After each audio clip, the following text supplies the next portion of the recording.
Assalamualaikum warahmatullahi wabarakatuh. Alhamdulillah wassalatu wassalamu ala sayyidina Muhammad ibn Abdillah wa ala alihi ashabihi wa man tabi'ahu wa wala amma ba'd. Para asatidzah, para guru, para sesepuh, khusus Ustaz Haji Nasir, Ustaz Ahmad Yasin, Ustaz Haji Romli, Ketua Majelis Taklim dan juga Musolah Mbah Khalil, serta segenap hadirin bapak-bapak, ibu-ibu, anak-anakku sekalian, adik-adik sekalian yang berbahagia. Hari ini alhamdulillah kita bisa berkumpul untuk melaksanakan satu kegiatan Intidharul Lailatul Qadar, yaitu menunggu Lailatul Qadar. Mudah-mudahan ini pas momennya, pas datangnya dengan Lailatul Qadar. Rasulullah SAW bersabda, "Inna li rabbikum fi ayyami dahrikum nafahatin fata'arradu laha la'allahu ayyusibakum nafhatun minha fala tashkuna abada." Sesungguhnya Allah itu punya pemberian-pemberian yang momentumnya cuma Allah yang tahu. Maka hendaklah kita mencari-carinya. Kalau kebetulan momentum itu pas dengan ibadah kita, maka selamanya kita adalah orang yang selamat, tidak akan celaka. Amin. Artinya begini saudara, nafahat atau pemberian Allah, karunia Allah, ini Allah berikan tidak seperti flash sale di Shopee, tidak seperti obral-obral yang dikasih tahu biasanya 12.12 gitu ya, atau biasanya jam berapa mulainya. Enggak, Allah selalu memberikan itu, cuma waktunya Allah rahasiakan. Memang ada sebagian yang sudah diberikan informasinya oleh Rasulullah, diantaranya waktu-waktu mustajab itu diantaranya di malam Jumat. Ada yang seperti itu, diantara azan dan iqamah, kemudian antara khotib naik mulai dari turun mimbar ke pengimaman, ini waktu-waktu mustajab. Tapi di luar itu semua, di luar yang sudah dibocorkan oleh Rasulullah untuk kita, ini ada juga pemberian-pemberian Allah, ada juga momentum-momentum yang tadi disebutkan sebagai nafahat, ini tersebar dimanapun. Dan boleh jadi juga di luar Ramadan. Hanya saja di dalam Ramadan ini sesuai dengan ijtihad para ulama memperhatikan dari Rasulullah diatnya ketika 10 terakhir, maka kemungkinan nafahat atau pemberian-pemberian Allah momentumnya itu Allah berikan di malam-malam terakhir Ramadan ini. Nah, oleh karenanya kebiasaan dari orang tua kami, Syekhul Walid Haji Ma'sum Nasuha, yang di sini juga murid-muridnya ada semua di sini, ini kebiasaannya Intidharul Lailatul Qadar, menunggu Lailatul Qadar itu di malam-malam yang ganjil, di malam 20 ke atas tapi yang ganjil. Kenapa demikian? Karena innallaha witrun yuhibbul witro. Allah itu ganjil dan Allah menyukai yang ganjil. Karenanya yang paling kuat itu adalah di malam-malam yang ganjil ini. Pemberian-pemberian Allah ini atau nafahat ini, kalau pas kita momentumnya, pas kita berdoa pas di waktu itu, maka selamanya kita bukan orang yang celaka. Selamanya doa kita pasti akan dijabah.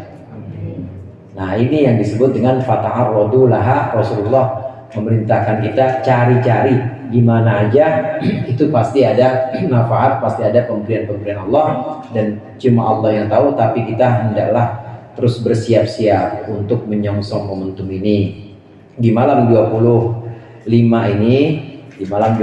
ini mudah-mudahan saja Allah menurunkan Lailatul Qadar, dan permohonan kita ini Allah kabulkan, Allah ijabah. Ini yang pertama yang ingin saya sampaikan. Kemudian yang kedua, hadirin, syarat dari ijabah atau dijawabnya doa itu ada 3. Yang pertama al-ittirar. Al-ittirar itu artinya butuh banget. Butuh banget. Jadi jangan pura-pura butuh, harus butuh banget. Kalau pura-pura butuh pasti nggak Allah kasih. Jadi dia masih hanya unyu mintanya sama Allah, masih kadang minta, kadang enggak, kadang minta sama Allah, kadang ngeluh sama orang, kadang minta sama Allah, kadang curhatnya juga sama makhluk. Berarti itu nggak benar-benar butuh. Syaratnya doa yang pertama al-ittirar, harus benar-benar bersandar hanya kepada Allah, butuhnya hanya kepada Allah saja. Ittirar itu artinya benar-benar butuh, benar-benar darurat, emergency.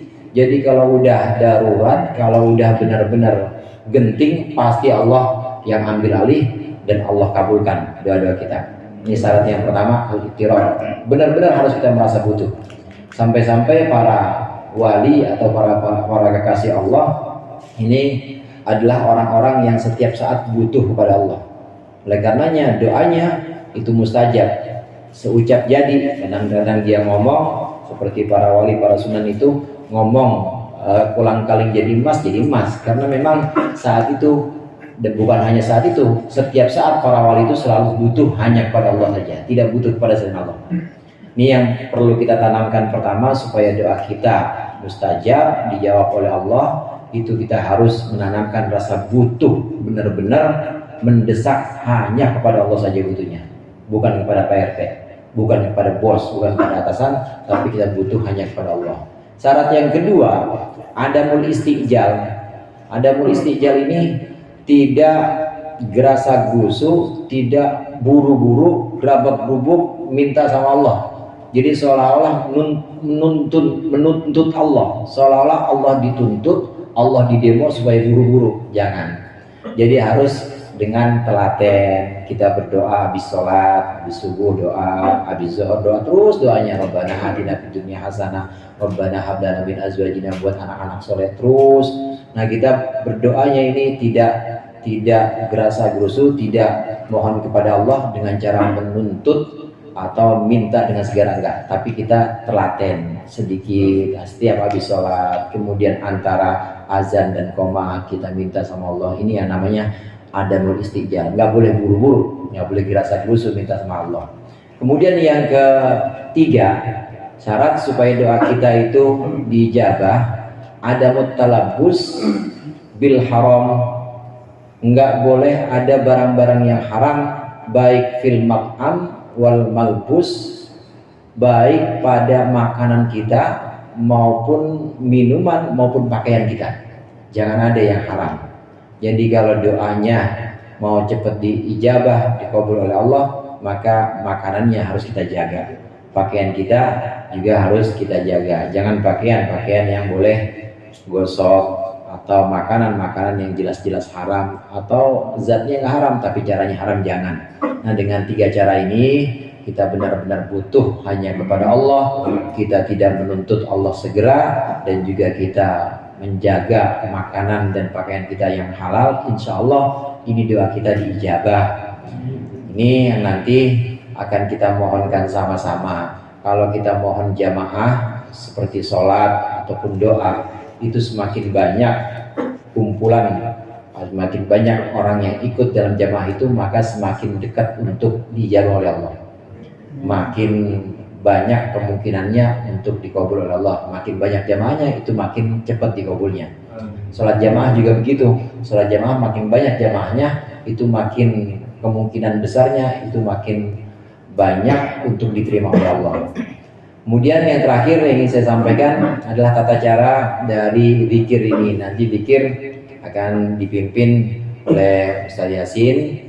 Kemudian nanti doa wahbah mungkin ya Ustaz Yasin atau Haji Romli. Nanti saya tutup sebelum doa wahbah, nanti ada pembacaan sholawat kamilah. Allahumma sholli sholatan kamilah wa sallim salaman taman sampai selesai. Ada dzikri ma'lumin lak. Kalau sudah selesai satu, ambil batunya satu. Lagi baca lagi Allahumma sholli sholatan kamilah. Selesai lagi, ambil satu. Sampai satu selawat, satu batu. Sampai selesai semua batu sudah terbaca. Jumlahnya 4.444 batu. Ini sudah terbaca semua. Selesai doa wahbah. Nanti setelah doa wahbah ada doa satu lagi namanya doa kamilah. Nanti doa kamilah ini akan saya baca. Nanti saudara-saudara sekalian, Bapak dan Ibu silakan mengamini. Dan nanti di doa kamilah itu tengah-tengah ada saya berhenti sejenak. Saya berhenti sejenak. Silakan sebutkan hajatnya masing-masing. Yang paling penting itu hajat tetapnya iman dan Islam kita sampai akhir hayat. Terangnya hati. Pokoknya hati kalau terang, duit kagak dikit aja enak. Duit kagak dikit. Pokoknya yang penting hatinya terang. Yang penting hatinya terang, duit kagak dikit, itu enak-enak aja. Badan kagak sakit, enak-enak aja. Yang penting hatinya terang, tetapnya iman. Kemudian barokah manfaat dunia akhirat untuk kita dan keturunan kita. Nah, ditambah dengan hajat-hajat spesifik, hajat khusus masing-masing. Ada yang mau lulus misalnya di perguruan tinggi negeri, silakan. Ada yang mau punya rumah, silakan sebutkan hajatnya. Pelan aja. Nanti kalau kenceng-kenceng sampingnya kedengeran, dicontek entar. Kedengeran, nah lo itunya hajatnya aneh-aneh aja loh. Jangan, ya, cukup pelan saja. Nah, saat saya berhenti sejenak, sebutkan hajatnya masing-masing. Selesai doa kamilah, nanti kita istirahat sejenak sekitar 5-10 menit. Kalau yang mau wudhu silakan wudhu lagi. Baru setelah itu kita laksanakan sholat tasbih. Tentang sholat tasbih ini Bapak Ibu, sholat tasbih ini kita laksanakan berjamaah nanti 2 rakaat salam, 2 rakaat salam. Caranya, niatnya usolli sunnatat tasbih makmuman lillahi ta'ala. Allahu Akbar saat takbiratul ihram, sebagaimana sholat lainnya. Saat takbiratul ihram hati kita harus aku niat sholat tasbih makmuman karena Allah Ta'ala. Nah, nanti ngikutin imam saja. Nah, dalam sholat tasbih ini ada 75 kali tasbih setiap salamnya. Jadi kalau 2 salam 75 kali 2 berapa tuh? 150 salam. 75 tasbih ini isinya, saudara, isinya ini tasbih subhanallah walhamdulillah wala ilaha illallah wallahu akbar. Itu dibaca masing-masing 10 kali di setiap posisi sholat, kecuali saat berdiri. Jadi saat ruku kita subhanallah, zikir ruku biasa subhana rabbiyal azimi wa bihamdi. Selesai subhana rabbiyal azimi wa bihamdi tambah tasbih subhanallah alhamdulillah wala ilaha illallah wallahu akbar 10. Nanti bangun i'tidal sami Allahu liman hamidah, baca zikir biasa rabbana lakal hamdu. Setelah itu tasbih lagi subhanallah alhamdulillah wala ilaha illallah wallahu akbar. Sujud juga begitu. Setelah saya zikir sujud, baca subhanallah alhamdulillah wala ilaha illallah wallahu akbar. Nanti setelah sujud kedua tidak langsung berdiri rakaat kedua. Setelah sujud kedua duduk dulu, namanya duduk istirahat, julusul istirahah. Ini juga baca tasbih subhanallah alhamdulillah wala ilaha illallah wallahu akbar 10 kali juga. Adapun berdiri selesai baca surat, ini tasbih juga, cuma yang berdiri ini tasbihnya 15. Yang berdiri 15. Selain berdiri berapa tadi? 10. Yang berdiri 15. Nanti insya Allah saat saya imam nanti saya kasih sambil zikir, saya kencangkan subhanallah, jadi udah mulai zikir itu subhanallah alhamdulillah wala ilaha illallah wallahu akbar. Selesai sholat tasbih nanti akan ditutup dengan doa kutub. Doa kutub ini adalah doa permohonan supaya tauhid kita, supaya akidah kita benar-benar lurus, bahwa kita hanya memohon kepada Allah, bahwa kita benar-benar hanya menggantungkan semua harapan kita kepada Allah. Yakin dah, kalau kita cuma menjadikan Allah saja sebagai sandaran, enggak ada selain Allah, Allah yang cover nanti. Kalau kita udah ngandelin Allah aja, maka Allah yang ambil alih semua hajat kita, nanti Allah yang penuhin. Mungkin itu saja pengantar dari saya.